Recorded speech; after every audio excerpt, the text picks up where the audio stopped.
is brought to you by Head Start Basketball.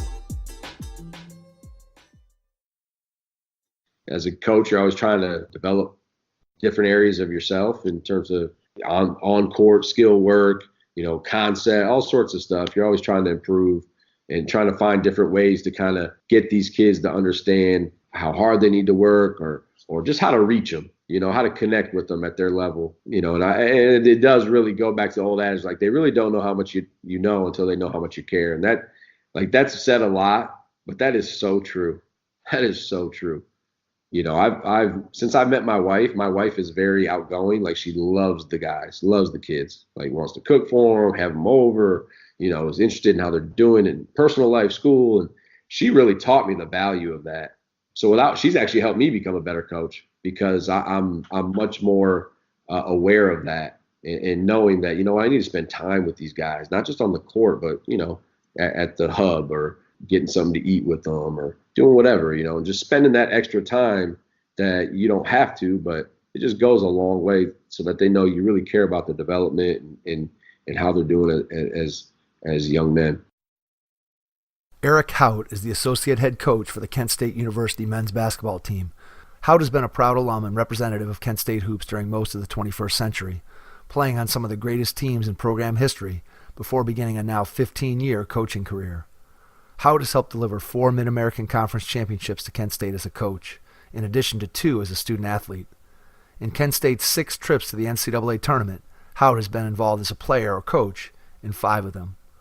Prior to his coaching career, Haut had an illustrious 4-year career with the Golden Flashes, helping lay the foundation for a championship program from 2000 to 2004. Over 4 years, Haut helped the Flashes go 98-34, win the East Division of the MAC every year, and make 4 straight appearances in the MAC championship game. Haut played a massive role in the team's famous trip to the 2002 NCAA Elite Eight, but also made the second round in 2001 and was selected to compete in the NIT twice. A 2004 graduate of Kent State, Eric earned a bachelor's degree in finance. Haut was one of the top 3-point marksmen in Kent State University history and concluded his playing career ranked second behind only Trevor Huffman in the Kent State record books with 200 3-pointers. Haut is currently a member of the NABC, the National Association of Basketball Coaches, and just completed his 11th total season on the bench for Kent State. Please leave us a 5-star rating and review on Apple Podcasts or wherever you listen to the Hoopheads Pod. Those reviews really do help others in the basketball community find the show, so we'd truly appreciate you taking some time to give us a 5-star rating if you enjoy listening. Get ready to learn from the story of Coach Eric Haut, Associate Men's Head Coach at Kent State University. Hello and welcome to the Hoopheads Podcast. It's Mike Linsing here with my co-host Jason Sunkel, and tonight we are here with Eric Haut, Associate Men's Head Coach at Kent State University. Eric, welcome to the podcast. Hey, fellas. How you doing? Appreciate you guys having me on.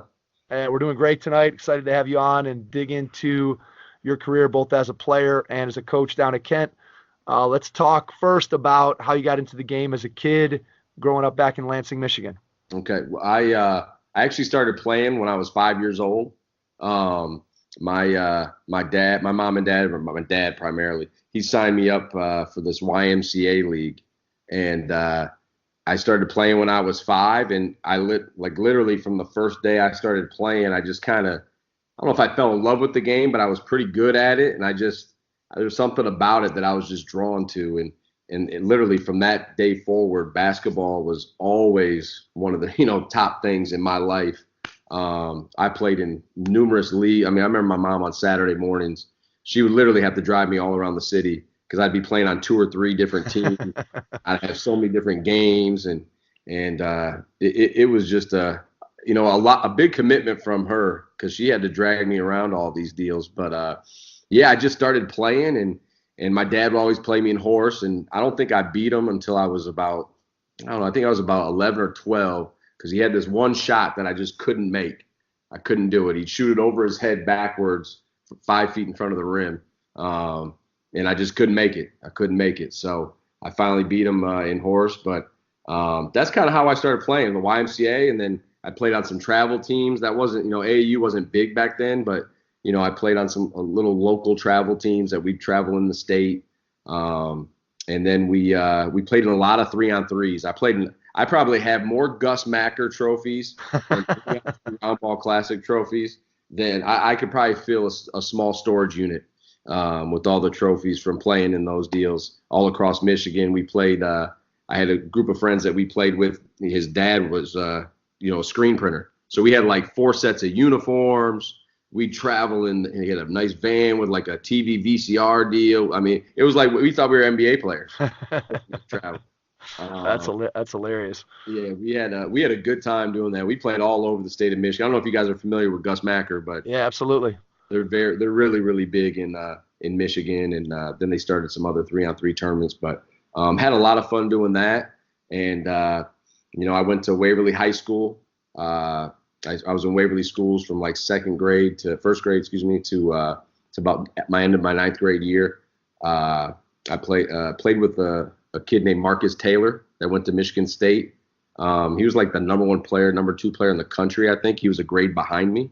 But we played on the same 8th grade team. He played up. And then I went to high school. I played JV as a freshman, which I wasn't happy about. I thought I should have played varsity as a freshman. And then after my freshman year, I averaged like 21 points a game on JV. We had another kid named Drew Doty, who was a really good player on that team. We were both averaged probably about the same amount of points. We had a good year. But I was just kind of looking for something more competition. I think sometimes when you're in the city, you just kind of get caught in a bubble. And I went to this place called Aim High Basketball Academy. And it was at an old school that had gone out of business, Walter French Academy. And they had one gym, it was probably 84 feet, so it wasn't it probably wasn't even high school regulation. Maybe it was even shorter. That was like the main gym. And then they had a back gym that was like a half court. So it was only like a gym and a half, a court and a half. And it was an old building. And Jerry Ernst and Steve Ernst owned it, which was Jerry's son. And Jerry was the coach at Charlotte, which is a local school near Lansing. He had a kid named Jason Bozzard that played at Michigan.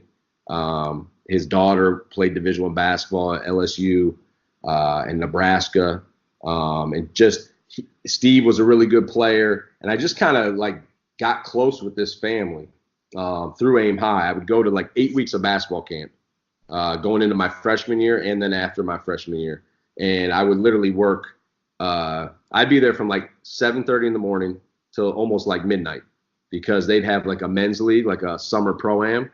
And I would keep score at the pro-am to help pay for my camp throughout the summer. So I saw guys like Charles Thomas, who's now an assistant at Duquesne. I remember Charles always talks about it. I saw his first son, Trey. I saw his first steps because they were in Aim High, and I was there working during the pro-am. But tons of college guys, and then occasionally I'd get thrown in the game because they'd be short. But anyway, so Jerry Ernst, as I'm going through these camps, I'm really seeing myself get better through their workouts. And so Steve would do individual instruction with me. It was kind of before individual instruction became big. And I spent hours and hours working with him one-on-one or in groups of 2, groups of 3, playing at their camps. And eventually Jerry said that he was going to start a school. There's going to be a charter school at Walter French. And they wanted to have a national basketball program. And I just thought playing for Jerry, Coach Ernst, it was just going to make me a better player. I felt like he believed in me probably more than any other coach had to that point. And really kind of convinced me that I could play at the Division I level. Because I wasn't sure. I didn't know. I thought I was pretty good. But again, you get caught. You're just in your one city and, you play against other kids in these 3-on-3s and other things, and you do well, but you just don't know. There wasn't a ton of guys from Lansing that were Division I guys, at that time, and nobody from the high school that I was at had gone Division I that was older than me. So I was just actually, you know what? Clayton Birch went to Toledo, but that was the only one. So it was just kind of a foreign deal. But anyway, so they started charter school at Walter French, and this is before charter schools became big. I think it might have been the first one in the state ever. And this was back in 96, 97. That was my sophomore year in high school. I decided to transfer there along with some other kids from the Lansing area because we were going to play a national schedule. We weren't going to join the MHSAA, so we'd have some freedom to play whoever we wanted. And there was a lot of kickback because these kids were leaving these local high schools, myself and, 12, 13 other kids that were good players, all area type players that all came to this one high school to play this national schedule. So a lot of the high school coaches were upset about it. The director of the MHSA was not happy about it. And this is nowadays, this would be nothing. You know what I mean? Like it wouldn't be on the radar. And to be honest with you, Michigan's kind of been behind the times in terms of high school basketball. They don't play very many games. I think it's 20 games. You can't travel. You're restricted on your travel and all sorts of stuff. And you see a lot of kids from Michigan transfer out and go to prep schools and other schools where they get more exposure and play in different tournaments and stuff like that. So, but this was brand new. So this was a huge deal. I mean, I remember articles in the newspaper about our whole situation and, them taking shots at my coach, Coach Ernst, and his family and all the kids that transferred to Walter French. And it was just it was an interesting time because to that point, I'd never really been in any sort of controversy or anything. And I never thought playing basketball would create it, right? Yeah, definitely. Wow. Ask all LeBron's teammates about controversy. Right. Yeah, we didn't have that much controversy, so that was good. But yeah, it was just one of those deals. So we ended up playing the national schedule. I played against Lamar Odom when he was at Christian Redemption. We played against them 3 times. We beat them twice. Played against Tracy McGrady when he was a high school senior at Mount Zion Academy in North Carolina. We played at Bridgeton Academy, Maine Central Institute. We traveled to Louisville and played, I think it was like Louisville Male, Louisville Manual. I mean, we played all over pretty much anything east of the Mississippi. We played other schools and prep schools. And I just flourished under Coach Ernst. I really did. that was the best basketball I had played to that point. I mean, I think I averaged close to 28 points a game as a sophomore. Played really well in those big games against like Tracy McGrady. I had like 21 points. And against Maine Central Institute, I had a few games where I had a couple 30-point games against them. And they had a lot of tradition at that point under Coach Good, who ended up being a Division I head coach over here the last 10, 15 years. A very successful one at Loyola Marymount. I think he was at Bryant. So after that year, during that year, I started getting some attention recruiting wise. It's a little bit different now with social media and stuff, but I remember Coach Kevin Heck at the time, he was an assistant at Kent. And as a sophomore, he sent me my first letter or note card, just saying, "Hey, enjoyed watching you play. You got a great future. We'll be in touch." Da da da da. And then I started getting letters from Nebraska and Indiana and Kentucky. I mean, I think they thought I was going to grow, to be honest with you. I was about the same height then, and I was different then. I kind of became a shooter primarily in college. But in high school, I was like a all-around type guard, really thin and lanky and much more athletic. And I remember talking to Jim O'Brien, who was Pitino's top assistant at the time at Kentucky after we beat Maine Central Institute. And he came up and talked to me and Coach Ernst for like 10, 15 minutes. And I'm not saying they were recruiting me, but definitely was very complimentary and said he would follow my progress and da-da-da-da-da. Again, they probably thought I was going to be about 6'4", 6'5", right, and maybe be the next Jeff Shepard at the time. But yeah, that didn't really pan out. It ended up not very much after that. But so I had a really good sophomore year. I was looking forward to coming back my junior year, and then the charter school they ended the program. They didn't want to play a national schedule. They didn't want to have to fund the program at that level. Even though I thought they were getting a lot of notoriety through the basketball program. And there was a lot of promises academically through the charter school that didn't really come to fruition in terms of how many students, forget about the basketball side of it, but how many students were enrolled that first year? I'm going to say, I think it was like 6th through 12th grade. Okay. And I'm going to tell you, it's probably 800. I mean, it was a pretty big school. Wow. Okay. It was a very, Waverly High School was a very diverse school. Lansing Waverly, where I went growing up, but then Walter French was even more diverse, like really diverse school, which was, I didn't care. I mean, it was probably, it was just interesting, a different environment. Right. And, it was like an urban inner city type school, but we had to wear uniforms. It was pretty fun. It was kind of funny, but they promised everybody their own computer. Every class would have 30 computers, and you get this top-notch education. And it wasn't just a fly-by-night. It was, they're doing it out of a coach's house type deal. It was a legit school with, a curriculum, but some of the promises from the school didn't really, pan out. So we had choices now. Most of the kids on my team went back to their old high schools, but they'd have to sit out at least a semester.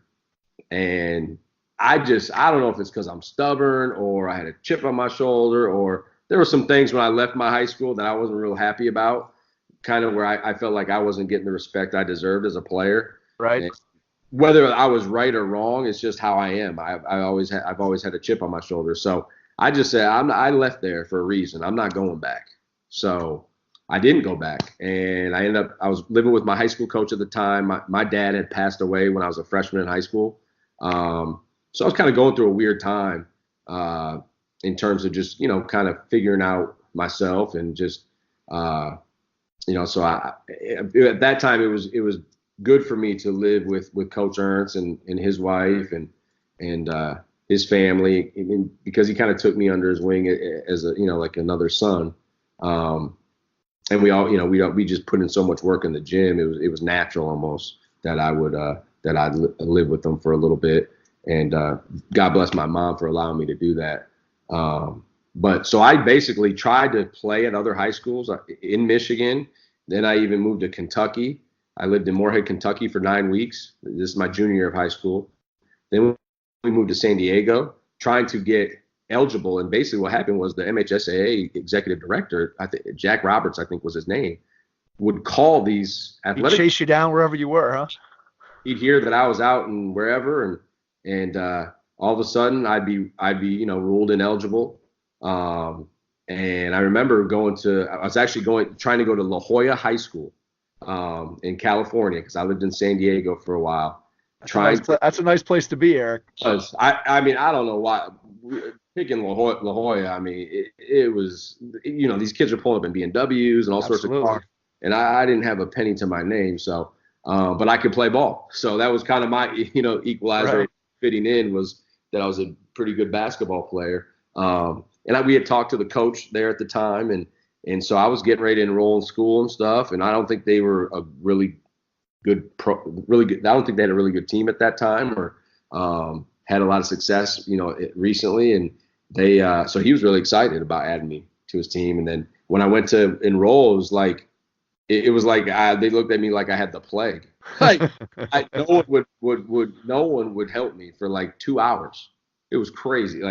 And I was like, all right, let's get out of here. Like, something's up. And then the coach called me and said that Jan Jessup, who's the CIF director, California Interscholastic Federation, and Jack Roberts had talked, and basically like they weren't going to allow me to play, or basically I don't even think wanted me really to enroll in school at that time. And it's like, and I wasn't a bad kid. I was a good kid. I just was looking for a place to play. And so I didn't play my last 2 years of high school. And not a lot of people know that, but yeah, I didn't realize that. Wow. So what'd you do? So I basically, at one point, it's funny, I was living in Petoskey, Michigan, because my high school coach, his dad had grown up there, and he bought a house, actually bought the house he grew up in. And I was working out actually at Harbor Springs High School, and I see these two guys walk in, these two kids, and I'm down there doing all these dribbling drills and all this stuff. I had a whole routine, and in comes these two kids, and it's funny, years later, me and Trev figured it out. It was Trevor. Me and Trevor were in the same gym before Trev even went to Kent. And before he even really, thought about Kent. And we didn't know each other at all. We didn't even speak to each other, but we were both kind of looking at each other like, oh, he's pretty good. So just watching me, I'm watching him, and we're kind of like measuring ourselves up to each other while we worked out on separate ends, which is just a small world. I mean, it's crazy. Amazing. It was. We still laugh about that to this day. But I ended up, and I was working out a little bit, and then all of a sudden I just, I didn't play for 2 years. So I gained a bunch of weight. I was literally working at an Office Max selling computers not on commission, just selling computers. And I literally didn't think I was ever going to play again. I thought my career was over. I hadn't played in 2 years. I had gained weight. Obviously, I wasn't happy with myself, but I wasn't playing at all. And then something happened, and I decided to get back in shape. And it took me like 3 or 4 months of like really working on my diet and working out. And I ended up losing like 30 something pounds. And my high school coach got a job at this school called Pellston in Michigan. So now I had gym access again. So I was working out up there for a long time, like for weeks. And then my high school coach reached out to Coach Heck, because we remembered Coach Heck from, when I was a sophomore. And my high school coach knew Coach Waters from them both playing in like a men's league. Because when Coach Waters coached at Ferris State or went to Ferris State. Yep. He coached there, I believe. I think he was the head coach before he came to Kent, I believe. Because I know he was at Eastern Michigan as an assistant. That's right. Where he came from there to Kent. But before that, he might have been at Ferris State.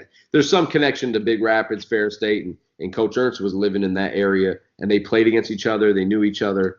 I'm sure they didn't know each other really well, but knew enough to call and reach out. And so Coach Heck, he drove up to Pellston, Michigan, which I'm telling you, it's beyond Petoskey. So from Kent, that's got to be like a 9-10 hour drive. Yeah, easily. I would have a hard time doing that if I'm today. Like to go see a guy who hasn't played in 2 years. Hasn't played in 2 years, that I saw one time 2 years ago. Like, I don't know. And this was before you could send emails and film and all sorts of stuff. So he comes up there, and Coach Heck, watches me work out for, I don't know, 20, 30 minutes tops. I actually had a good workout. I got to admit, I did have a good workout, but I didn't play against anybody. I was just getting, normal skill work type stuff. And, he's like, hey, E, it's good to see you, I'll be in touch. And I'm like, yeah, whatever. Like, he only watched me work out for 25, 30 minutes. What could he really tell?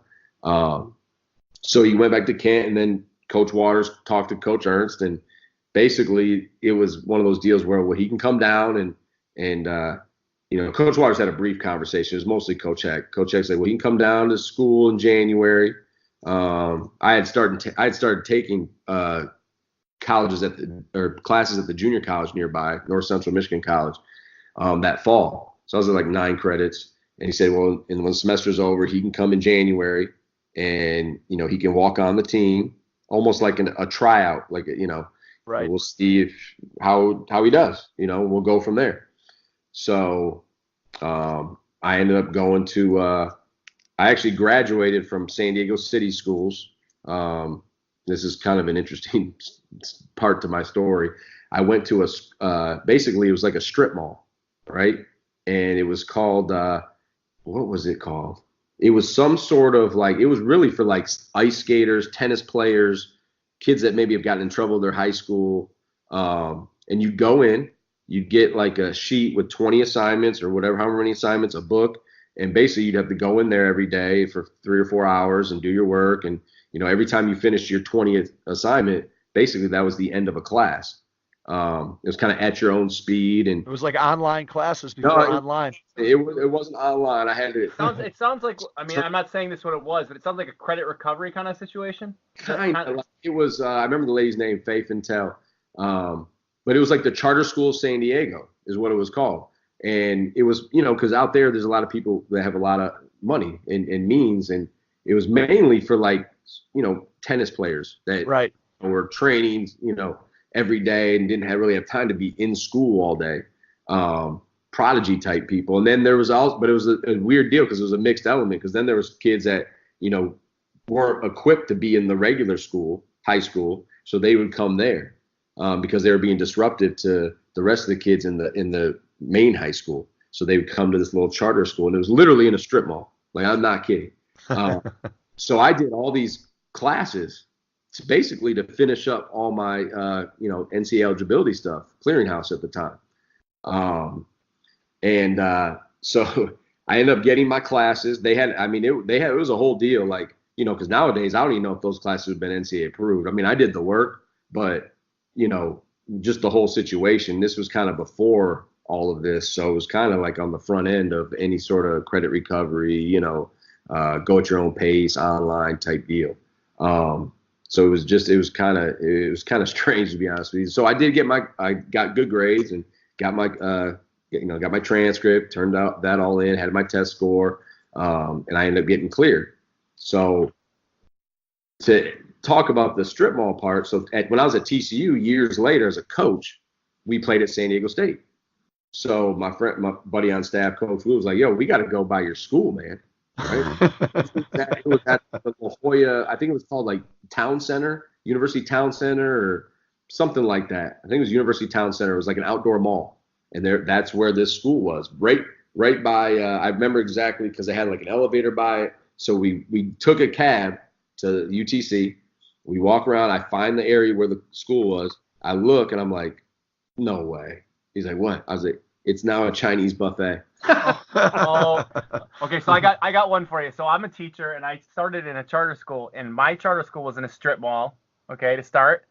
My next door was a barber shop, was right next door, and then next to that, Chinese restaurant. There you go. Hey, see, there must be something with charter schools and Chinese restaurants. That's right. And my charter school was in an old Kronheim's, which is a furniture company. I don't know if they had those in Michigan or not, but it was a furniture company turned into a school. That's unbelievable. I mean, that's unbelievable. But yeah, so I was like, well, that's where the school used to be, but now it's China. Now we can go have lunch. Get some pad thai. I mean, That's right. There you go. Registration is now open at www.headstartbasketball.com for this summer's Head Start basketball camps. We'll be hosting camps this summer in Strongsville, Westlake, Avon Lake, Oberlin, Brunswick, Highland Heights, Mentor, and Hudson.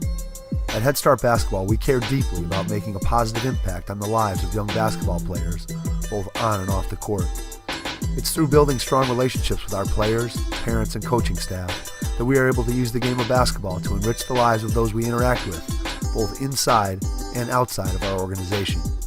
We believe that our attention to detail, our growth mindset, and our commitment to lifelong learning allows us to help our players achieve their fullest potential. We are passionately committed to providing players, parents, and coaches with everything they need to reach their goals. These core values run through everything we do. Check out our website, www.headstartbasketball.com, and discover why you should attend a Head Start basketball camp this summer. Hope to see you there. My actual diploma from high school is from San Diego City Schools. So then I end up, so now Coach Waters had talked to my high school coach briefly. Coach Heck was kind of facilitating this deal. I applied to school. I'm cleared through the clearinghouse. I go down. Basically, I drove to Lansing where my mom was, spent a weekend with her. And then I actually met Coach Heck's parents in Toledo because that's where he's from. And his dad was a high school coach. I met them in Toledo at their house, and I followed them to Kent. My car is completely packed with all my belongings. I had never been to Kent's campus. I had never seen Kent. I never even drove through Kent. I had Did you have a thought of not, I mean, when this opportunity arises, do you have a thought of, I'm not sure if I want to do this, or was it like, hey, here's my kind of last gasp? That's what it was. I actually played some open gyms at like Grand Valley State after my junior year, and a couple other like D2s. And basically the coach at Grand Valley State said I wasn't quite good enough. Now I was like end of my sophomore year playing against college guys, but I actually thought I played pretty well. But I remember him saying that he's not quite good enough for our level. Isn't it amazing how that stuff, like, you'll never ever forget that? Never. Like I remember I had a guy, so I'll tell you my story. I went on a recruiting trip down to Oglethorpe University, which is in Atlanta. It's an NAIA school. And I still remember sitting in the office with one of the assistant coaches. And at that time, I was still talking to Kent, and I was talking to Cleveland State because my dad was teaching down there, and Kevin Mackey was telling me I could walk on. And I was talking to St. Francis of Pennsylvania, but Kent was probably the place that I wanted to go. And I was just kind of waiting for them to, make the offer to me. And I remember him telling me, saying, yeah, you can go there. He goes, but they're just going to recruit over you next year. And, you can come down here and you'll definitely be 1,000-point scorer here at Oglethorpe. Right. And then the last game of my career at Kent, I think I needed I think I needed 11 points to get to 1,000, and I got 17, so I ended up with 1,006. And so that like sticks with me. For, like I'll never ever forget that conversation. Oh, yeah. How he was like, you'll be at 1,000-point score here, and up there they'll just recruit right over you. So it's funny how that stuff fuels you. Yeah, and I remember the coach's name. I'm not going to say it, but that definitely inspired me. It just, I had a chip on my shoulder. Probably after that, I probably had a boulder. But yeah, to be honest with you, probably you feel the same way. It makes you who you are. It makes, it drives you. And without the motivation, maybe you don't become 1,000-point scorer. You know what I mean? Like, yep, no question. So I feel like that you have to go through those types of things to kind of, everybody needs something to prove. And that's kind of what drove me is, being doubted. And then, people thinking that, oh, well, he didn't play his last 2 years of high school. He's done. He's, this and that. And, so I had no choice. I had no options. Like I wanted to play D1. I didn't want to go D2. I didn't want to play NEI. Like in my mind, I was a Division I player and I just needed the opportunity to show it. Now I will say this. I remember I went to a game when Kent played Michigan that year in the fall and they almost beat Michigan. And it's not like they could leave us tickets or they even asked Michigan to leave us tickets. My mom and I literally scalped tickets to go to the game. And, when you're watching the game, you're like, oh yeah, I could play out there. Like, right. And then I come to Kent and in my first practice, I realized, these guys are really good. Like I got to get better. But yeah, so I followed Coach Heck's family to Kent. They were playing Buffalo that day. It was over winter break. I show up to the game. I watch it. They beat Buffalo pretty badly in the Mac Center. We go up to the locker room afterwards. Coach Heck grabs me. And I remember Coach Waters specifically, as he's finishing talking to the team, he kind of looks over and he's talking to Coach Heck, who's next to him. He's like, "Who's that? Who's that?" So that made me feel real big, real special. I don't know anybody. Like these guys have all been through like preseason conditioning, practice, everything. Like right. You know who I am. Dropping you in the middle of the season. Exactly, and in the middle of the season, like who's this dude? And I'm sure Coach, it's not like they announced it to everybody. Oh yeah, this guy's. They probably didn't think I was going to be around very long. So what's the point in really getting our guys, giving him some sort of introduction before he even got here? So I remember the guys still make fun of me on what I was wearing. And they're like, yeah, you had on some tapered jeans with this jacket that had like a flannel pad. Like they know it. They remember it. Like said I looked like a car salesman or something. Like I dressed like I was about 40 years old. That's what they said. So they still clown me about that. But I remember Coach Waters telling me to introduce myself, and I had to go around the whole lot, like each guy, and like introduce myself, shake their hand, And I was like so nervous, like I didn't know any of these guys, and honestly, I hadn't been around a lot of kids my age for like a year or so, because I'd been with my high school coach and his wife and his family, and they're all older than me, so I probably acted a little bit older, than I was, and just wasn't used to being around kids my age for a while. So that took some getting used to. Well, then they leave the next day because they played Northern Illinois. This was a Saturday. They played Northern on Monday. So they leave like Sunday morning after practice. And I'm not cleared yet, so I get up to practice. Coach Heck moved me into the dorm right after the Buffalo game. Literally just moved me in. Like dropped me off, gave me a pizza, said, hey, I'll see you in the morning. And I moved in this dorm, and like there's stuff in the dorm, like TV. And I'm like, yo, you got me in the wrong dorm room? Like I didn't realize, like I'd never been to college. I didn't realize that people would leave their stuff there over winter break. They're coming back and had the same dorm. So I'm like, I don't know why there's a TV in here or somebody's clothes or this or that. That's hilarious. I had no clue. So I unpacked my car, the whole deal, and I go to sleep, wake up, go to practice. They take off. Well, John Edwards and this kid named Leo Krav were red shirts that year. So they didn't go. They didn't travel to Northern Illinois. So I remember Coach D gave John, like they give John and Lejos per diem for the days they weren't going to be there, and just said, hey, I need you guys to look after E over the next couple of days. He's new. He doesn't know anybody, da-da-da. So I remember we just kind of hung out. And from like that day on, me and Big J were like best friends, like ever since that day. And then I went through that semester practicing with the team, getting adjusted, and just being a practice player, basically. I mean, I remember like, because Coach Waters pressed a lot. So like I would literally be playing 2-on-1 in the half court, like trying to break a trap for like 15 minutes straight. And I'm like, press coming. I've been handling the ball against two guys for 15 straight minutes. I mean, it was unbelievable. So I learned, I was kind of thrown into the fire right away. And, but I continued to every day, every week, I'd get better and better and more comfortable and kind of figure things out. And, I really kind of grown to the team. Like I really fit in well with the guys. That was John Wharton and John Wharton was a senior that year. I think, trying to think, Al Moore, I think, was a senior that year, and Jeff Vaughn. I think those were the seniors. And then Trev, Drew, E.T., those guys were sophomores. That was their sophomore year. That's when Trev was actually coming off the bench, I believe.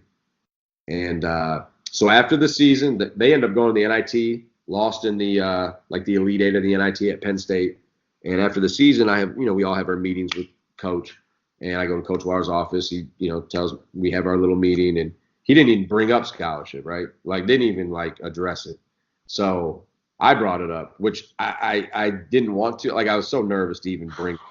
Coach Waters was bigger than life to me, and I was just so nervous. So I brought it up, and he said, we're not sure, this and that. I think they're trying to figure out who they could get. Now being on the other end of it. If there's somebody out there they could get that was better. Right.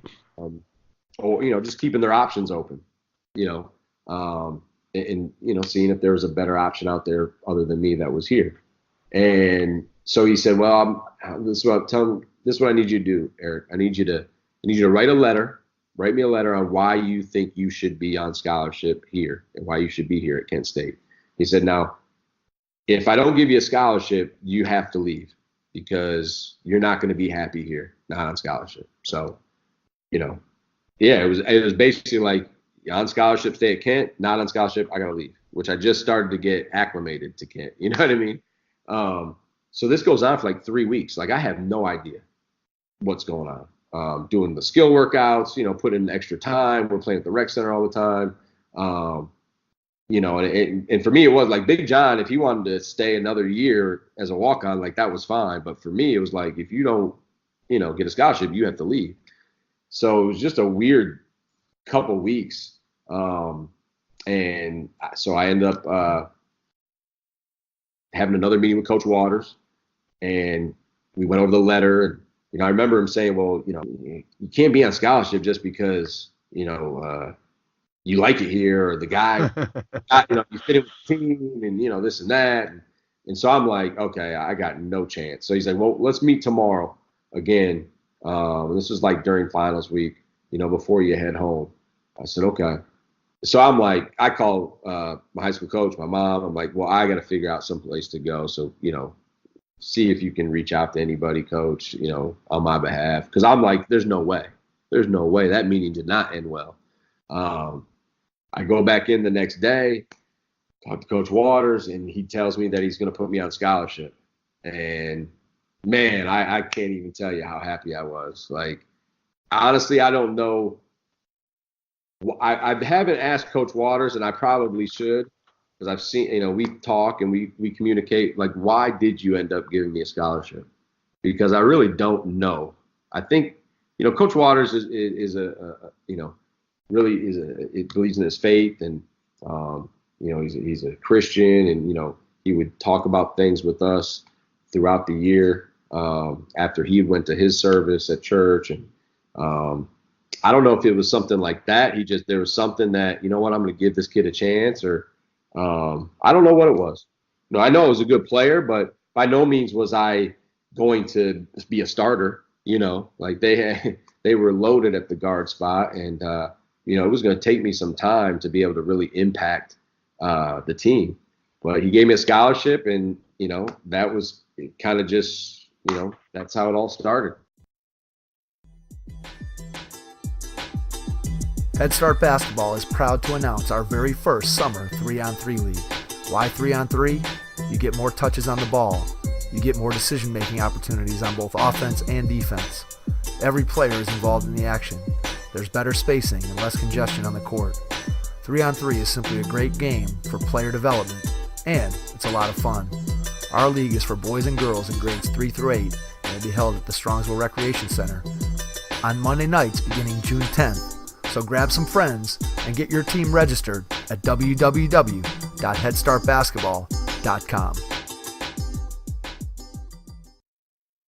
So I came back in the summer. I had to pay nowadays, if I was on scholarship, they paid for my summer school that semester, but they couldn't because I was a walk-on. So I had to pay for my own class, one class, so I could be here in the summer to work out with the guys, in the weight room and play open gym. The coaches then didn't have access to the guys in the summer like we do now. So I paid for my own class. I lived off campus with Shaw and Big J, and me and Big J split rent, and Shaw paid the majority of it because he was on scholarship.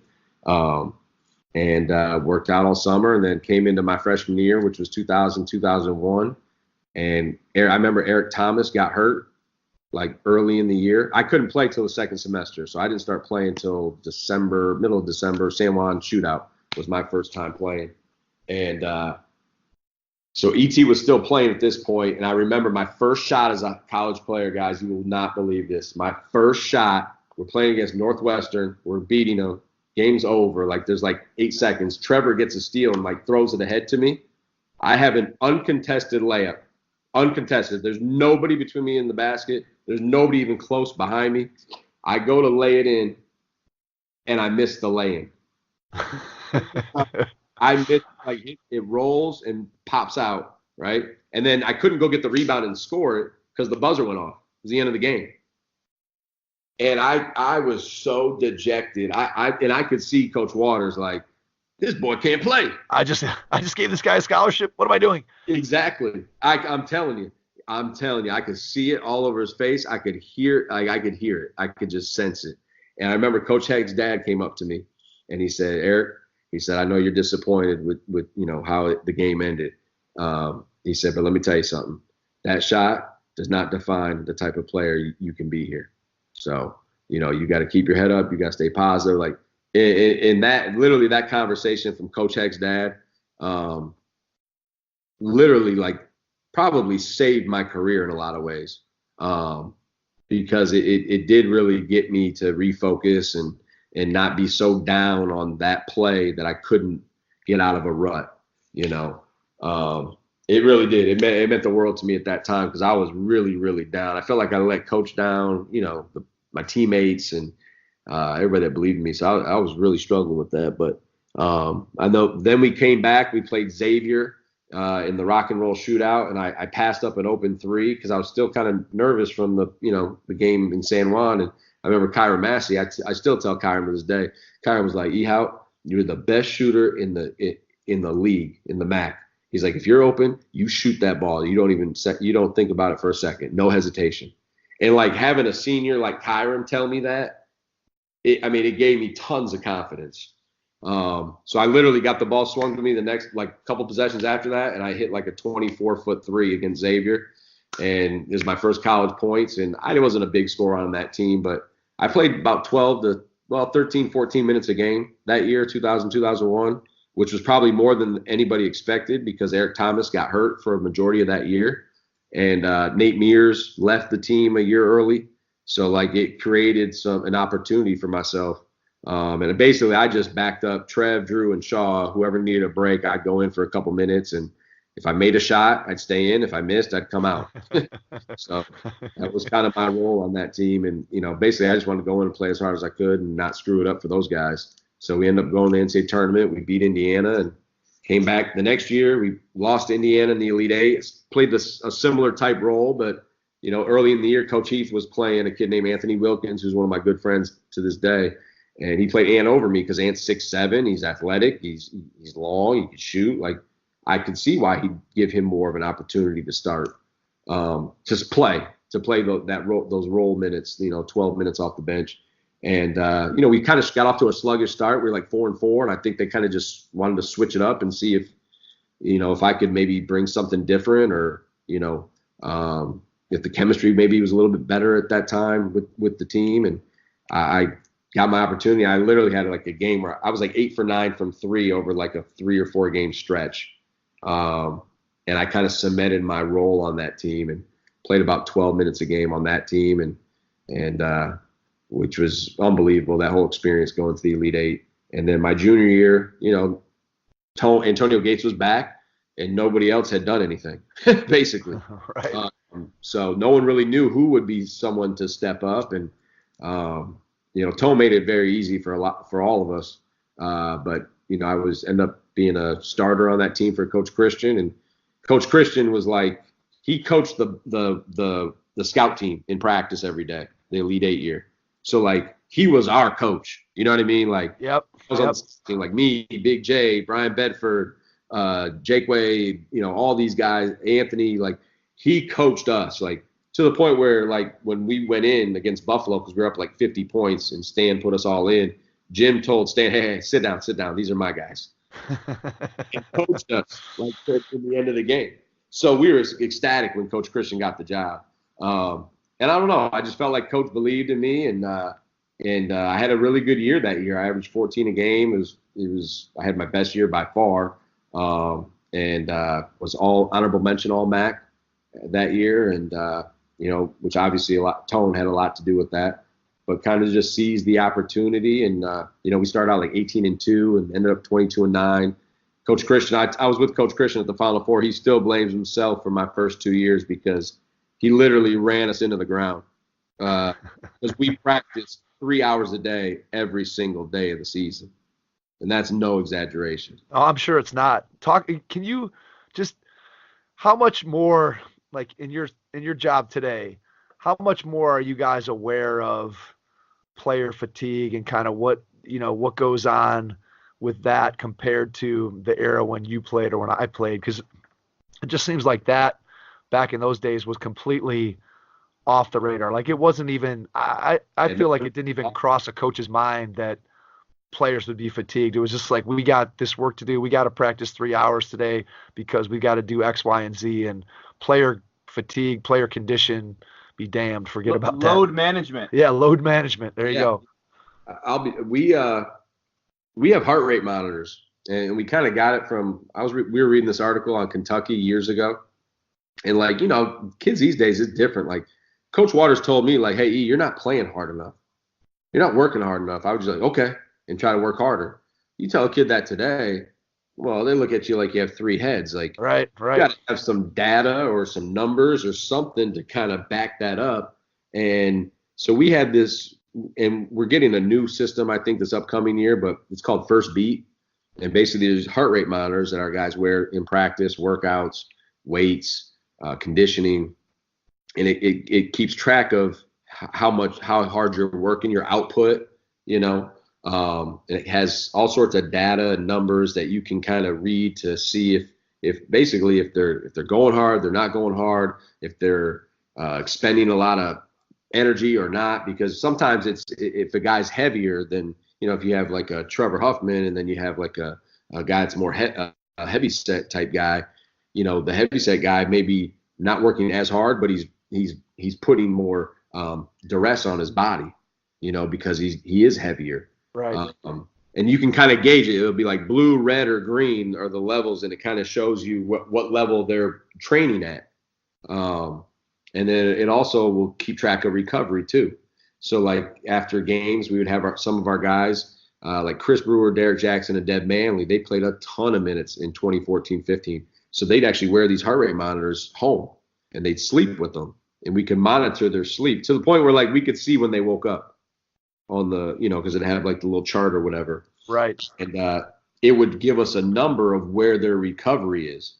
So there'd be days where they'd come back after a game, and their recovery would be at 67% or 72%. So we knew we had to go a little bit lighter on those guys that day. And it's huge nowadays. It really is. One, to show our guys, like, you need to work. You have more in you. You can work harder. Or, maybe we're working this guy too much. Maybe we have to dial it back a little bit to keep him fresher. So and it obviously helps with recovery, but also just our whole strength and conditioning program, sports performance. A lot of it's to do with preventative stuff. I had no idea what like hip mobility and ankle flexion, like how this stuff can help you from getting injured, and all the sorts of using the bands for stretching, and we do yoga, we do all these different things that we didn't even do back in the day. Our strength coach, Coach Long, I mean, he was a former football player, offensive line. That's we did we're doing like deadlifts, front squats, exactly. Out on bench press, we were doing, prehistoric stuff, but it gave us an edge because we all benched over 300 pounds. That was our max. But we weren't doing the stuff these guys were today. But it's funny, we didn't have a lot of injuries either on our team. So and I don't know why, because we didn't do a lot of the preventative stuff that our guys do with core strength. Like no one heard of core strength back when I played. Nope. No one had any idea what that was. We used to go out, and our preseason conditioning, we would be out outside of Dick Stadium, and we would do this.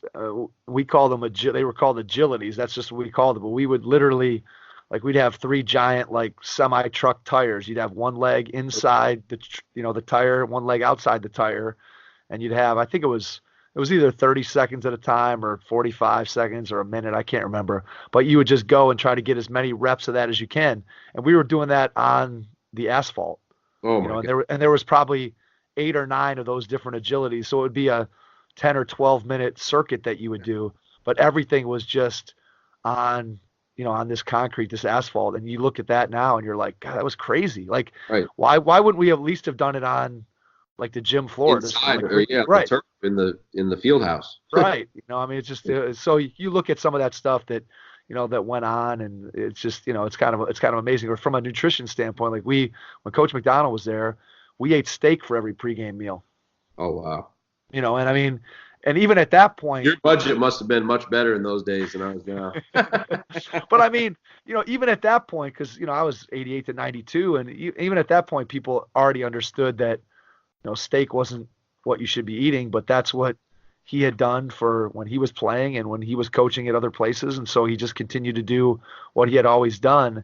And it's just so interesting how things have shifted just in terms of the analytics and the data and everything that, is out there for you to improve your players and make them better and make your team better. And it's amazing to me. Yeah. Our guys, they have a whole portfolio. Like when they leave, like a kid that's here for 4 years, we take pictures of them the day they step on campus in the summer, the end of summer, the end of fall before practice, spring, before they leave to go home, for 4 years. And they can see their development, with these pictures. Plus we have the numbers too. We have their 185 bench press, their squat number, all these different numbers, metrics that we keep. A lot of them are NBA combines. So we have the shuttle, 3/4 court sprint, vertical jump, and all these other measurements that we use. And you can see their growth, throughout their career. And they have that they can look at. And that we show recruits that too. Some guys that need to lose weight, some guys need to put on weight, some guys need to change their body composition. And that's all stuff I had no portfolio. We didn't even really weigh her. They didn't weigh us. They didn't take our body fat, nothing like that. You know what I mean? It's so right. now it's so normal. But then, no one was really doing that.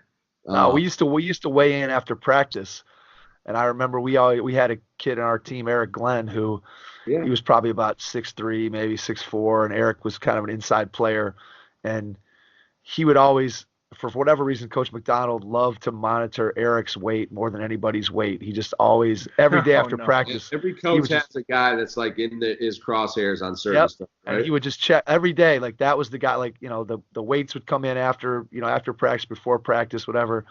And I can still remember we were sitting on our stools in the old locker room, and Coach McDonald comes in and he gets the weigh-in chart, and he's looking at it, and He's looking at it, and he looks at Eric. He's looking at it. He's looking at Eric, and finally he just says, "Eric, you're killing me with that 211." You know what I mean? He wanted him to weigh like 209 or something. You know what I mean? Like it was like 2 pounds away. You're like, I don't really know if that 2 pounds on this particular day is making that much of a difference in his performance out on the floor. It was interesting. So all those stories are just it's kind of crazy. I want to ask you about playing for a bunch of different coaches during your college career and just what that adjustment was like from year to year when you're getting a new guy in that you kind of build this relationship with, Coach Waters, and now here comes Coach Heath, and then you get done with Coach Heath, and now here comes Coach Christian. And obviously with Coach Christian, you were, he was your assistant. So as you said, you knew him and had a familiarity, but just as a new head guy comes in, obviously things change and they want to put their own stamp on it. So can you talk a little bit about what that experience was like adjusting as a player? Yep. It was, Coach Waters, he had deep roots at Kent, with all of us. We were all kind of some misfits and cast-offs, and, he kind of took a chance on a lot of us. I mean, Trev signed in August, a week before school started. Andrew Mitchell and these guys, like, they were Prop 48s, which at that time wasn't very common. And so we had a lot of loyalty to Coach Waters. And we would hang on every word he said. I mean, he was everything to us. And when he left, like, that was a hard time for a lot of guys. I'd only been there a year and a half, but he gave me a scholarship. He took a chance on me, but some of those other guys that had been with them, for years, really took that hard. And I think that was the hardest adjustment, going from Coach Waters to Coach Heath, because Coach Heath was bringing in a totally different new system. Coach Waters pressed, didn't run a ton of things offensively. Ran a lot of rover and some, basic stuff, where Coach Heath was coming from Coach Izzo, who runs a lot of half-court sets. So there was a big adjustment, within our team. And, Trev had come off the bench as a sophomore, and then as a junior he started, but he kind of switched to point guard midway through his junior year, because I remember the team meeting. And Drew, that's a credit to Andrew Mitchell. Like, Drew was the heart and soul of those teams. Like, he was the leader. Like, I don't know if everybody knows that, but without Drew Mitchell, like, none of that stuff happens. We don't do accomplish anything that we did, because Drew had the pulse of the team. Everyone on the team respected Drew. Drew could, he was the bridge between certain guys and other guys. He was the guy, like, that they all kind of knew he wasn't going to play favorites or anything like that. He was going to tell you how it is. So he slid over to the 2 so that Trev could play the point. Nowadays, could you imagine a kid saying, okay, I won't play point because, in their mind, I got to play point at the next level. So I don't want to move off the point guard spot so he can play it. No kid would just sign up for that. But Drew did it and just did it, and you never heard a peep out of him about having to do it. And it really helped our team take off. But anyway, I'm sorry to get off on a tangent. I want to make sure Andrew Mitchell gets the credit he deserves for absolutely to our program and to those teams, because without him, again, none of that would have been possible. But Coach Heath comes in with this new system. He'd never been a head coach. We had guys that, these guys had been to 2 NCAA tournaments and an NIT Elite Eight, like had won a game in the NCAA tournament. I mean, all conference players, and they're kind of looking at Coach Heath like, well, we know what we're doing. Like, right. We got this thing down. You're the guy that needs to adjust.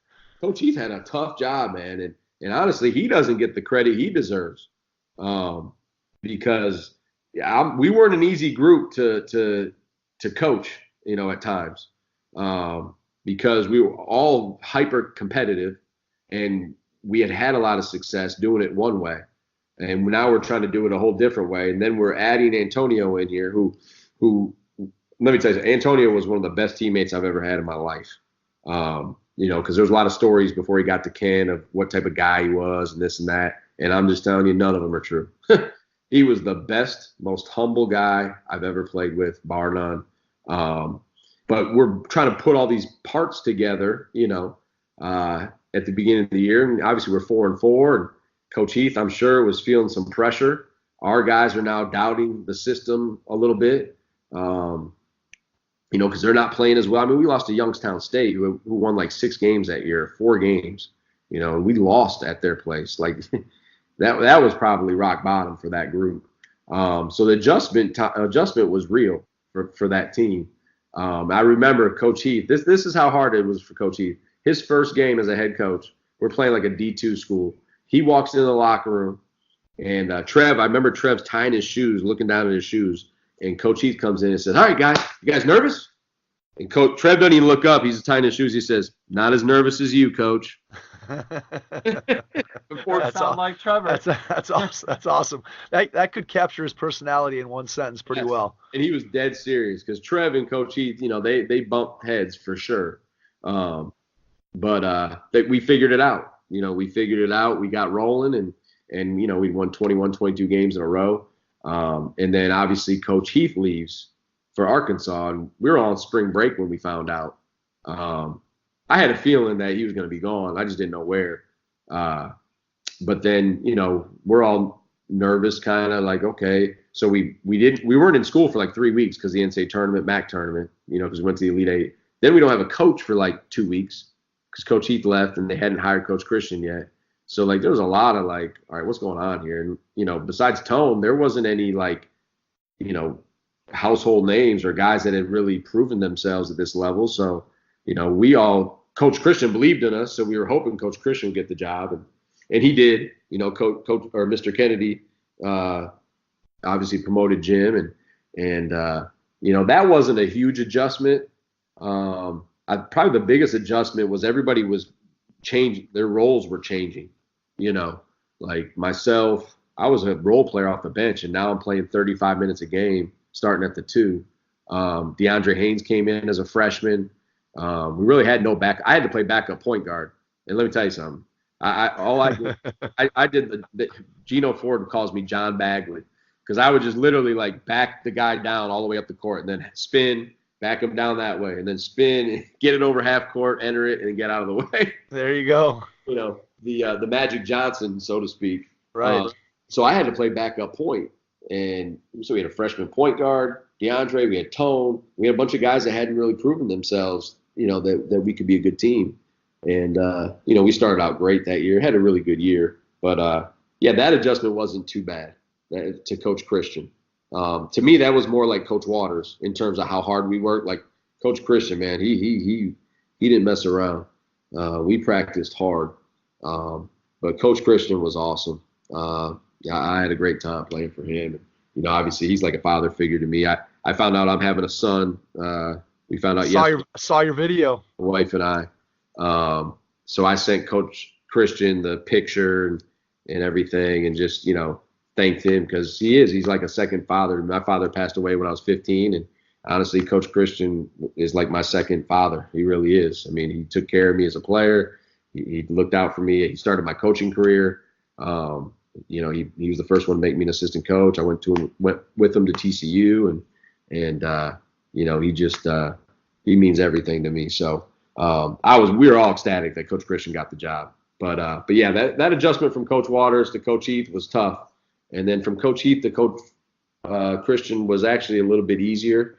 And then that's who we finished with, and so yeah, the adjustment is definitely. That's a real thing, It definitely takes some time to figure out a new coach, new system, and now your teammates are in different roles, and it's just it's so different, 1 year to the next. But for me, it really helped my career coaching wise because I have a lot of good references. I was exposed to a lot of different systems and different philosophies and different approaches in terms of how motivation and things like that, and offensively and defensively different schemes, and kind of had a built-in network, when I got out of college of 3 different coaches and staffs and, people that would be familiar with me as I entered the coaching world. So it really helped me as a coach. Not only in how much I was exposed to, but just in terms of how many people I knew in the business that were already doing, really, really good things in the coaching profession. If you're a basketball coach in the greater Cleveland area and you have a passion for teaching the game and might be interested in joining the Head Start Basketball Camp coaching staff this summer, please reach out to us via email at headstartbasketball@usa.net. Did you already know when you were playing? Did you have in your mind that you wanted to coach? At what point did that become clear? Forever I thought I was either gonna play overseas or I was gonna move to New York City and be a stockbroker. That's what I thought I was gonna do. And then Gino Ford got hired as an assistant with Coach Christian, and G was a great player at Ohio and better player than I was at Kent. And he ended up going overseas for like a year and a half. I think he played in England and then came home, and he just told me how like he hated it over there. And like, it's just different. It's, you don't have the camaraderie like you do in college. And he knew he wanted to coach. And he's like, I wasted 2 years trying to, making peanuts when I should have made peanuts trying to become a coach and be 2 years further along than I am now, when he first came back. So that really stuck with me. So that's what I decided to do. I was like, you know what? I was dating a girl too at the time that went to Kent. So, I'm sure that factored in as well. But I went right into coaching right after college as a GA at Western Kentucky for Coach Darren Horn, who's now went to a Sweet 16 at Western Kentucky, then went to South Carolina, and now is an assistant at Texas. I went to work for him the first year out of college, and it was the best thing that ever happened to me. Coach Senderoff actually helped me get in touch with Coach Horn, and I had to go down there and kind of interview, work camp, and that was probably one of the best things that ever happened to me, because Coach Horn, he was a former player, kind of like myself. He was a good player, West Kentucky, good program, and he had worked for Coach Crean at Marquette. And, Coach Crean is like, high energy, highly organized, like, one of the best coaches around, and had kind of done it by like always on, never off. You know what I mean? Like always like thinking about things to help the team, the guys, what else can I be doing? And just really would help develop his staff. And Coach Horn was on his staff. So Coach Horn, he used to always tell me like, you're not a player anymore. Stop thinking like a player. I remember him yelling at me for coming out to the court with my shoes untied. Like you get your laces so that you don't. Right. Don't ever step on the court without your shoes tied. What are you doing? Like, he didn't say that nicely, but all sorts of things like that. Or, guys having their earrings in when they went to speak at a elementary school, making sure that I'm aware of that and make sure he wanted them to take them off. And just all sorts of the hours you got to put in. What was the most surprising thing? So when you go from being a player to all of a sudden now you're on the other side of it. And so you've been 4 years in a program, and obviously something about the coaches and whatever. But I think as a player, you're still kind of isolated from the idea of what goes on behind the scenes. So what was the most surprising thing to you when you changed roles from a player to a coach? No, I spent a lot of time in the office as a player, so I think I probably had a better idea than most that we just don't show up and come to practice from 12 to 3 and then go home as coaches. But I think the biggest thing was, honestly, it was the hours. It really was like, just being there. We had to be there by 8:30 every day, and like we didn't leave till 9 o'clock at night because we either have to like monitor study hall or work with our guys, or we had so much stuff we had to get done throughout the day, and we were still taking classes. Like we didn't go. The guy I worked with, we were both GAs. I mean, we were 8:30 to 9, 10, 11 every day. And I couldn't even comprehend that at the time, and just having to get all these things done and just basically being ready for anything, I remember one time Coach Horn was like, we need you guys to go pick up one of our players. He couldn't get a ride home. Something happened. We had to drive to Georgia. Like literally, we had to pick this kid up. We got back, I'm telling you, we got back at like 7 a.m. Literally the sun's coming up. And I came in the office at like 10. And Coach Horn ripped me. And he didn't know. I was like, hey, coach, we didn't get back till like 7 a.m. Now, I know he was like kind of surprised, but it's not like that made him let up. He was like, really? Well, you're supposed to be here at 8:30. Get back at 7, take an hour nap, get showered, and get up here. like, okay. So, like, that's just kind of how he was. And, like, honestly, is the best thing that ever happened to me. Because if I would have stayed on at Kent as a GA and worked for coach, one, maybe I'd take advantage of that situation at that time. Or maybe he wouldn't be as hard on me as I needed him to be to help me become a better coach. Or just how to learn the business. But Coach Horn, man, like, we had our, times where, I just didn't understand exactly why or what his reasoning was. But once I got out of that experience, once I came back to Kent, man, I'm telling you that working for Coach Horn was the best thing I could have ever done at the beginning of my coaching career. And I owe him a ton from what he taught me and just his investment in helping me become a better coach and just learning how to stay one step ahead. That was the thing with Coach Horn. Like he made me think. He makes me to this day. I still think of like, okay, what is Coach Sendy gonna want from me? What can I do? Kind of what fires can I put out, or what can I be ahead of so that it doesn't even become an issue. And that's with me to this day, and that's because of Coach Horn.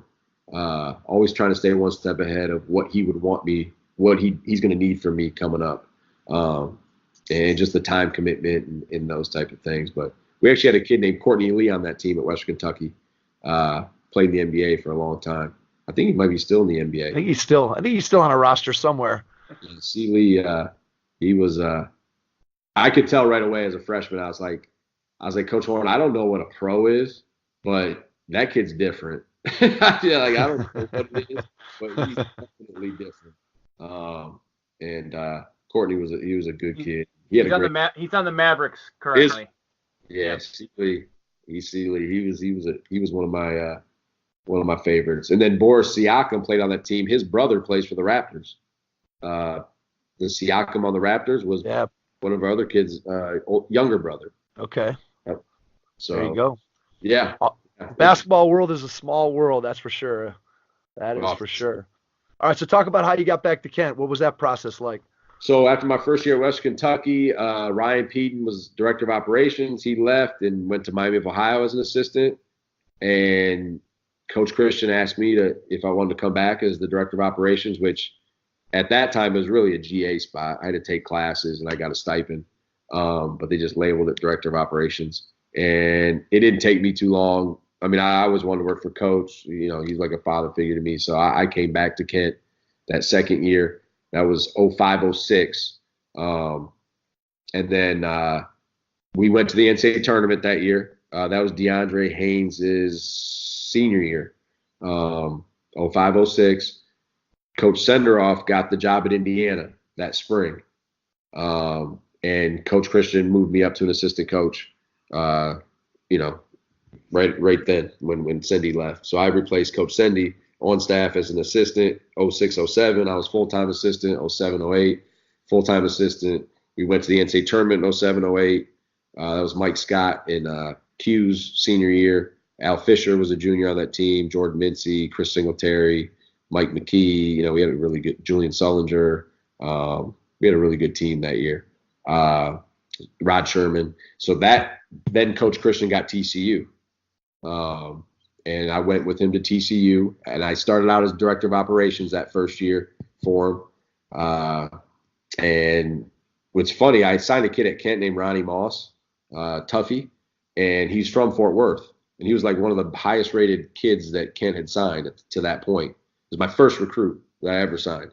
And Coach Christian played a little trick on me when I signed him because we were eating at Applebee's for dinner.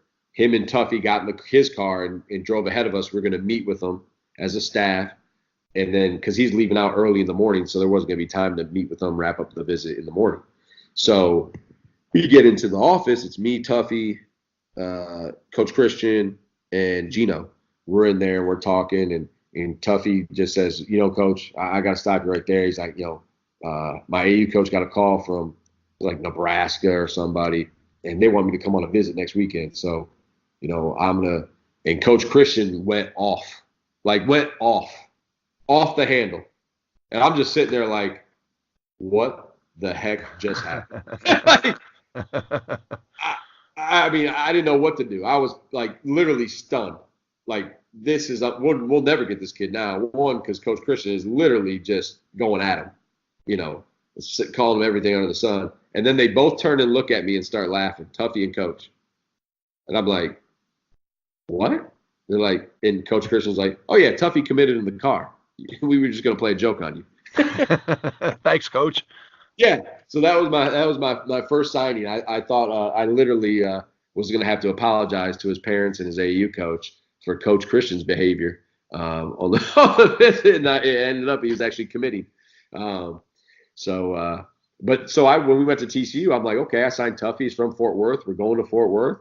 You know, I thought I'd be an assistant coach, and you know, there's a lot of politics in terms of you're in Texas, you need Texas guys, and so I ended up as a director of operations for a year, and then we had an assistant leave and go to FIU, and then Coach bumped me up to an assistant coach my last 2 years at TCU, and then Coach Ford got the job at Bradley, Coach Sendy got the job at Kent, and Coach Sendy called me and offered me a job to come back. He was keeping Bobby Steinberg and Jordan Mincy as assistants. He wanted to bring me back to Kent.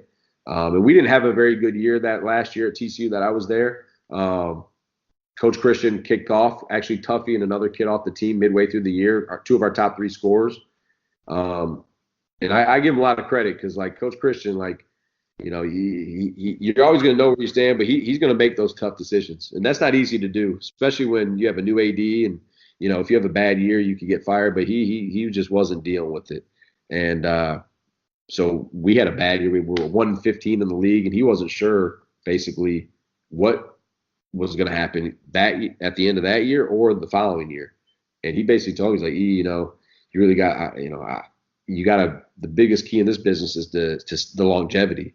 He's like, so, you know, you really need to look at going back with Coach Sendy, because I don't know after this year what's going to happen. And then now you're out there trying to find a job. It's hard to find coaching jobs at any level. Absolutely.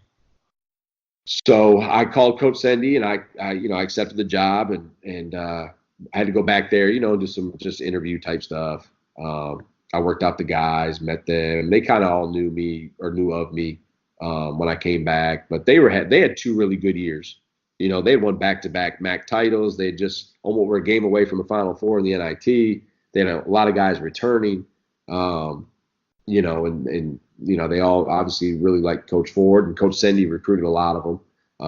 And I didn't really know these guys. This was like the first group of Kent guys like I didn't really know like that, because I had started my coaching career and wasn't able to come back as much because I was in Texas.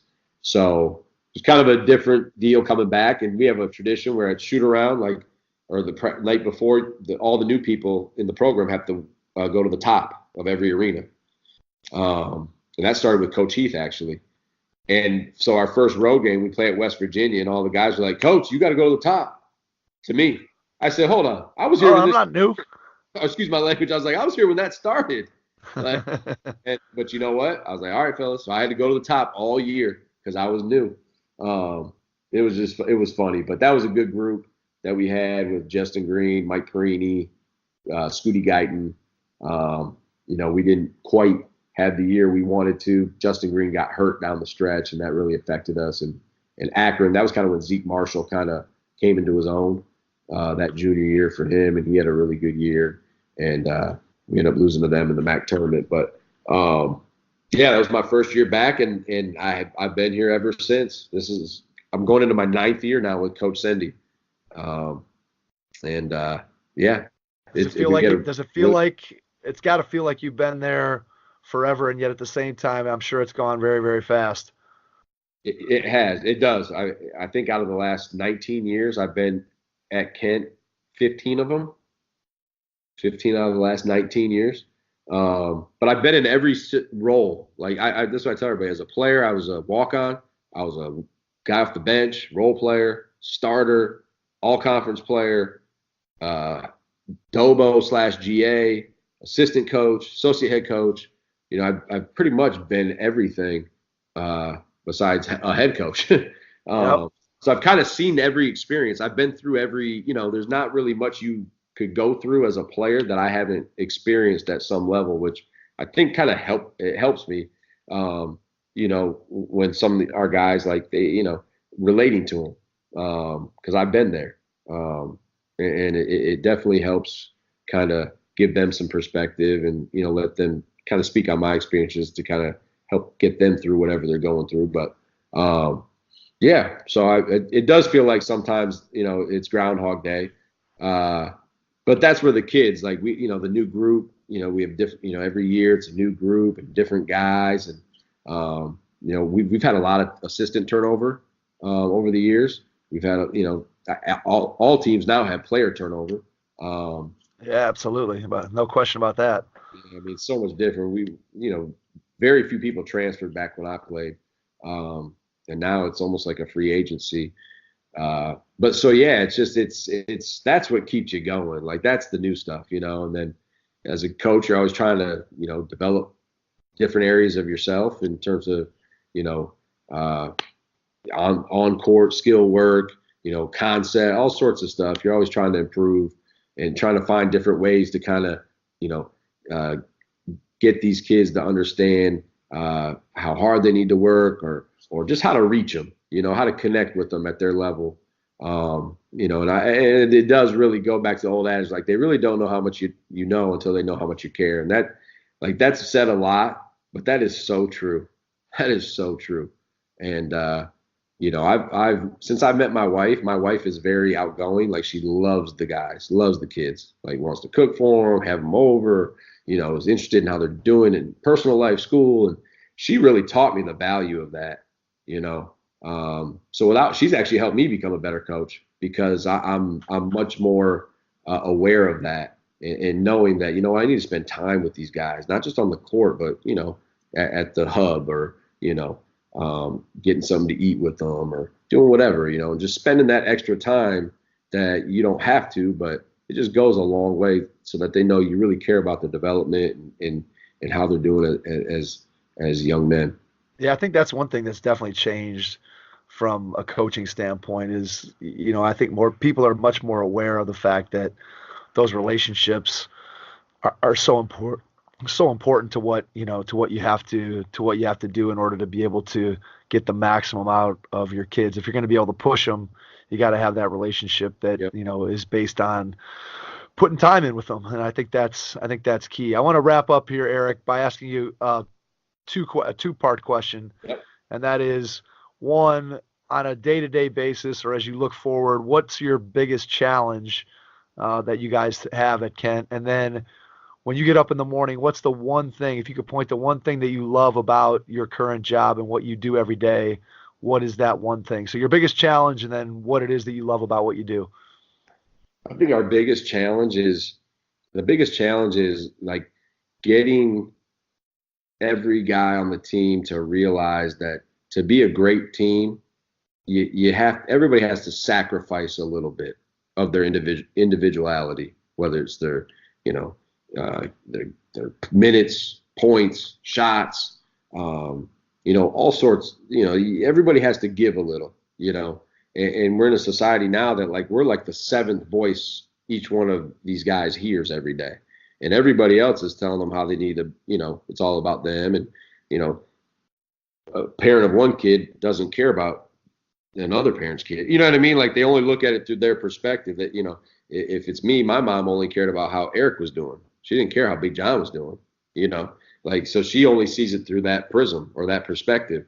And, when 7 or 8 people are telling you that, and then your coach is telling you something different, sometimes it's hard to give into that, and really sacrifice for the team and give up, some of your individual success, not even success, but your individual, what you want to achieve to help the team achieve its overall goal.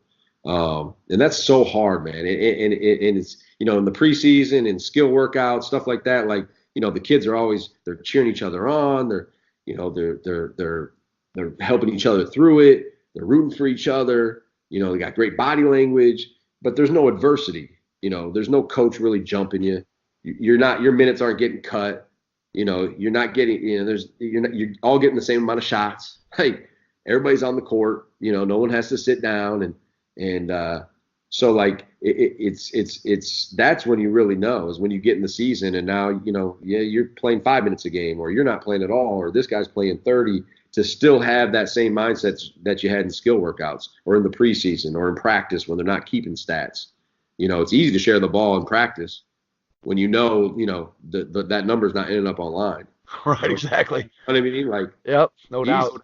It's easy. Like I can't tell you how many times we've had, and I'm like, man, we're really moving the ball this year. Then we get in the game, and it's like, I think the ball has super glue on it. I'm like, well, what happened here? Oh, they keep the stats now.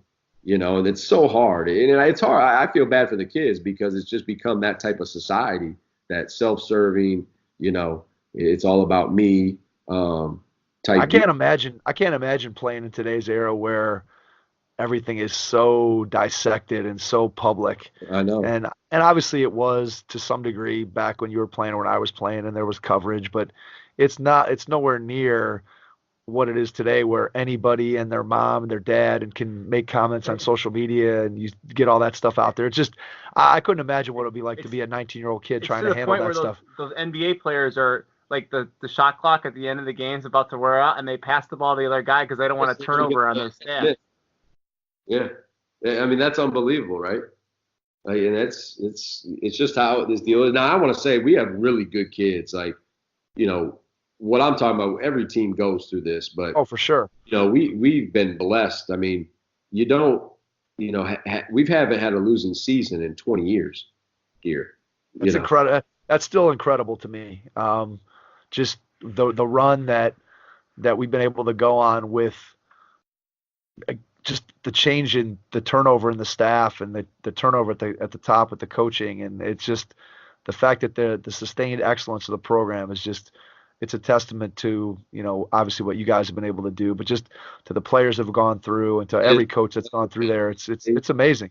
It is. It doesn't, honestly, it doesn't get enough credit. Coach, in my opinion, Coach Sendy doesn't get enough credit in that regard. And just terms of like, again, like I know people aren't happy. 2 years ago, we went 17-17. We weren't happy either. Like, believe me. Right, exactly. You were the unhappiest guys. People around campus. But again, if you go through every team, like everybody has a drop off. Everybody has a 9-22 or 11-18 year, and some have a few of them. And we've never had that. We've never had the drop. Knock on wood.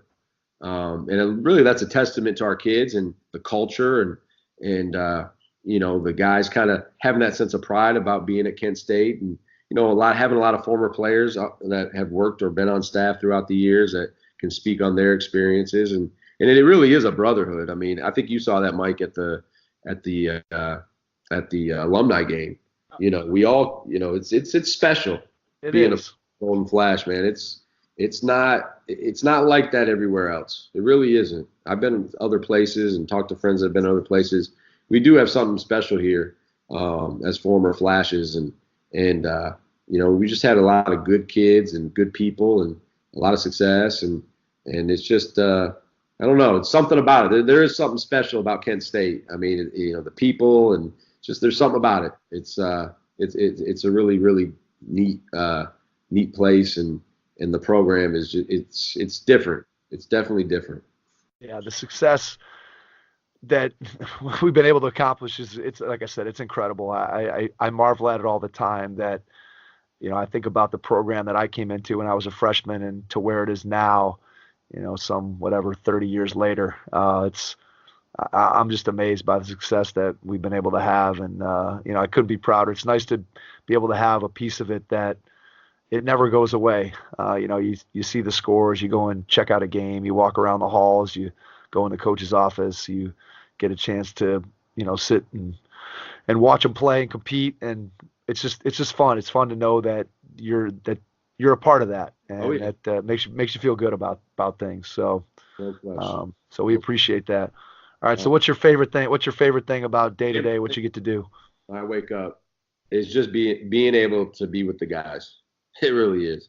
I just love, I love that part of my job, being on the court with them, spending time with them in the office, joking around with them, building those relationships, seeing them develop, like seeing them starting to, kind of make that jump as a man and as a player, and just seeing them grow. It's just like, it's awesome. I mean, and you guys know, I mean, if you're a coach, like, you understand, like, it's just, there's nothing more rewarding that, they talk about servant leadership. There's nothing more rewarding than helping someone else, helping a player get to somewhere where maybe they didn't think they could get to, or seeing something that you've worked on, you see them do it in a game and they kind of look at you and give you like a wink. I really feel as a coach, you're never going to be fulfilled by the wins, the championships, the NCAA tournament appearances. That's not what's going to fulfill you. That'll make you happy in the short term, but what fulfills you is the impact you can have on these young men that we get to deal with or get to be around every day. And that's what's lasting. And that's what gets me up in the morning. Like, I'm excited. We have 7 a.m. We've had 7 a.m. workouts for last week, this week, and then next week. And I'm telling you, I can't wait till 7 a.m. to be on the court with those guys, because they're going to come in all sleepy, rubbing their eyes, and I'm just going to hit them with a ton of energy right away. And I know they look at me like, man, Coach, he's crazy. He's crazy. But they know if I didn't do that, they'd be like, what's wrong with Coach? Right. You know what I mean? So, that's what I do. I want to get those guys going and just have fun out there with them and just see them develop. That's the best part of this whole deal. Part of you wants to torch them, all right? What's that? That part of you wants to torch them, so though, when on the floor, right? Wait, say that again? Part of you wants to beat them, right?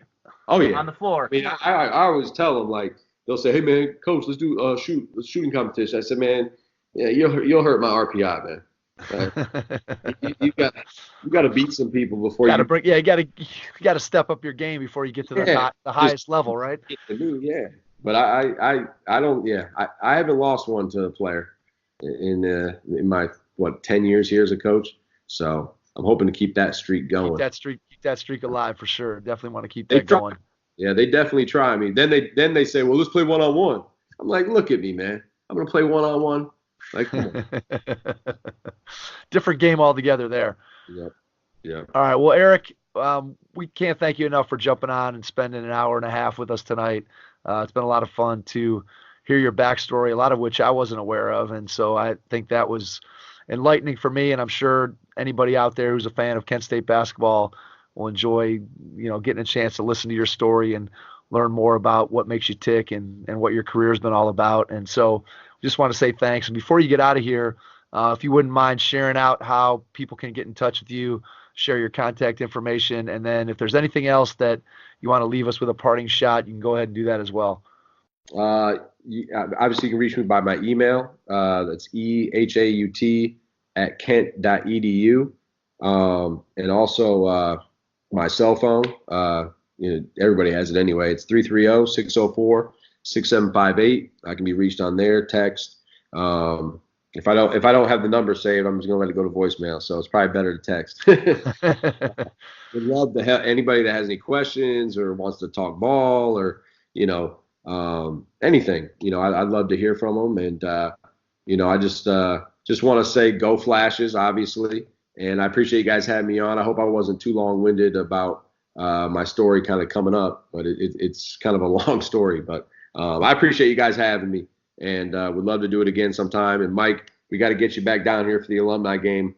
Yeah, for sure. I don't know if we're going to do it this summer or if we're going to do it like biannually. Yeah. So it keeps that, we don't fall into that monotony where, it's right. It becomes old where guys don't come. I mean, you got to make it unique. Got to make a push so guys can get there. And I know that on my end of it, I'm always trying to push guys to get out there and come back. And I'm fortunate because I'm not that far away, so I can always get down to a game or two every year. We'll have some Hoop Heads pod coverage at the next one. Yeah, there you go. We'll get to we'll bring the mobile podcasting center down to. You guys, they missed a heck of a game last year, huh, Mike? I mean, it was a lot of fun. Yeah, with the half court buzzer beater. I ended up on the wrong end of it though. I heard Mike was dropping some threes. Yeah, my goal. I told everybody my goal before I got there was I wanted to score, so I accomplished that, and I don't know if you know this, but I played on a torn ACL.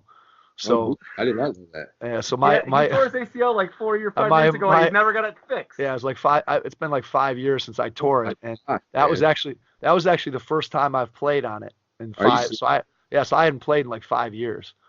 So when you shot it, it was like riding a bike, Well, right? he still shoots, or he still shoots. I still shoot a little bit. I still shoot a little bit, but yeah, it was. So that was my two goals were to make a basket, which I accomplished, and to not have to go to the doctor the next day, and I accomplished that too. So it was a success all the way around. There was definitely. We had our whole team there, so there was a lot of pressure on me. Like you had to do some stuff. 5-3, they'd have been on my head.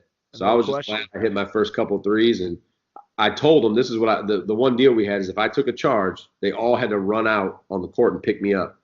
And I don't even know if you remember this. I took the charge on Julian Sullinger, and the ref called a block. Yeah, I do remember that. I was so sick about that. I was on that ref for the rest of the game just because I wanted the guys to have to run out and pick me up.